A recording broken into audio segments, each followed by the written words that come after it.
Okay, I don't know if you guys have gotten this in your lives, but in my life, when I have argued with people who, argued with people about like politics or religion or other deeply held beliefs of that nature, there's always been this phrase that gets thrown up sometimes in the arguments. They'll say, well, I don't know and I don't want to know. And I just don't even know what to do with that because it is such a brick wall. Like, what do you mean you don't want to know?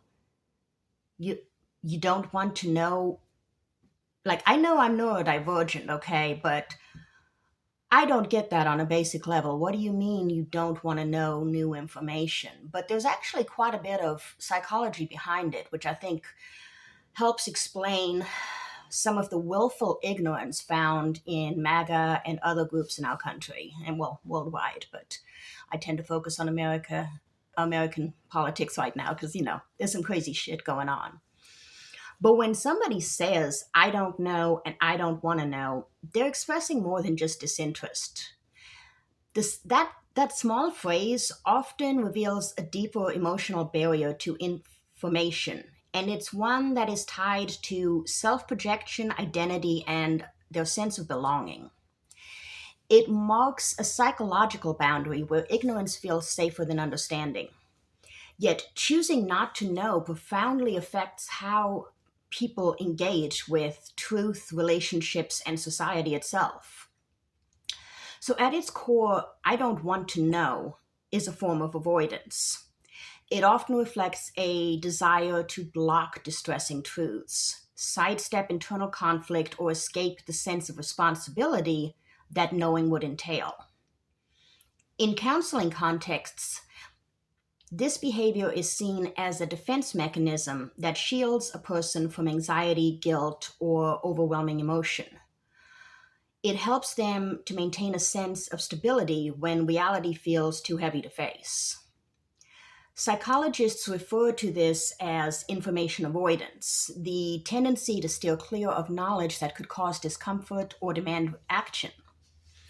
People may skip medical checkups, ignore troubling financial details, or tune out political news, not because they're indifferent, but because awareness feels threatening. And I've been guilty of this. I kind of checked out during Trump's first term. I was like, well, nothing I can do for 4 years, so. And that was not the right move. I see that now. But at the time, I was having a lot of personal problems, and putting the political issues on top of that felt overwhelming. But in some cases, people choose ignorance over the helplessness that might come with knowing too much or being forced to face what's happening. Several mental processes operate behind the scenes to support this resistance.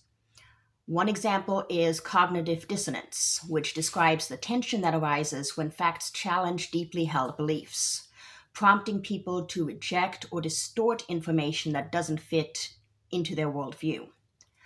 Another one is confirmation bias, which reinforces this pattern by allowing people to see only what supports their existing views. There's also belief perseverance, which ensures that old ideas endure even when disproven because those beliefs are intertwined with identity and emotion. So when truth threatens someone's sense of control or self, the mind retreats, not necessarily out of ignorance, but out of self-preservation. In that sense, denial functions as a coping strategy. But when avoidance becomes habitual, it can stunt emotional growth, obstruct problem solving, and distort one's understanding of the world. Information avoidance also has a powerful social dimension. People define themselves through group memberships, political, cultural, religious, especially in this country. And defending those identities often means defending the beliefs tied to them.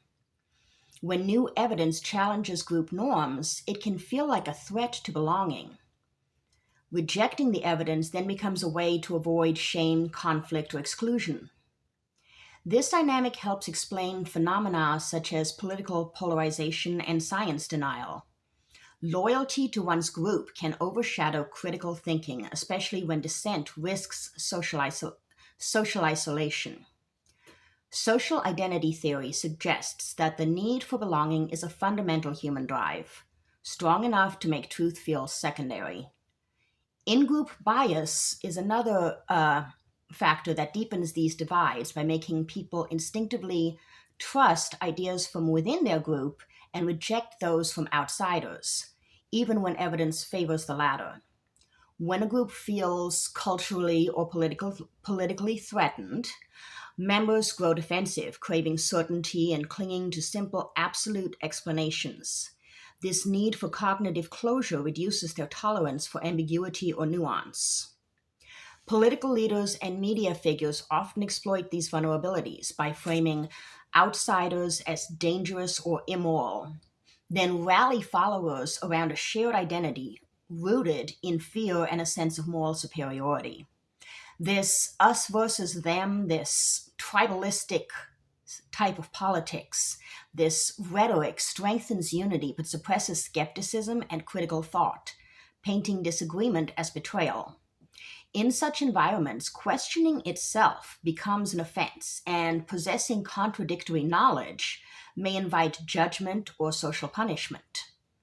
During uncertain times, group norms tighten and nonconformity becomes suspect, especially when leaders cast external challenges as existential threats. In these climates, questioning authority or fact-checking is reinterpreted as disloyalty rather than thoughtfulness. Intellectual avoidance may protect emotional and social stability in the short term, but it carries heavy costs. It slows moral and intellectual growth, fuels misinformation, and deepens division. Its effects ripple across society as collective denial obstructs progress. So understanding the psychology of I don't know and I don't want to know calls for a certain level of empathy. Avoidance to this information is often a response to fear, not ignorance. Yet for knowledge to flourish, truth must feel safe. Creating communities where curiosity is valued over conformity can transform both individuals and societies. Ultimately, the refusal to know isn't just about stupidity or apathy. It's about identity and the fear of losing it. If we can make knowing less threatening, less frightening, we can make growing more possible.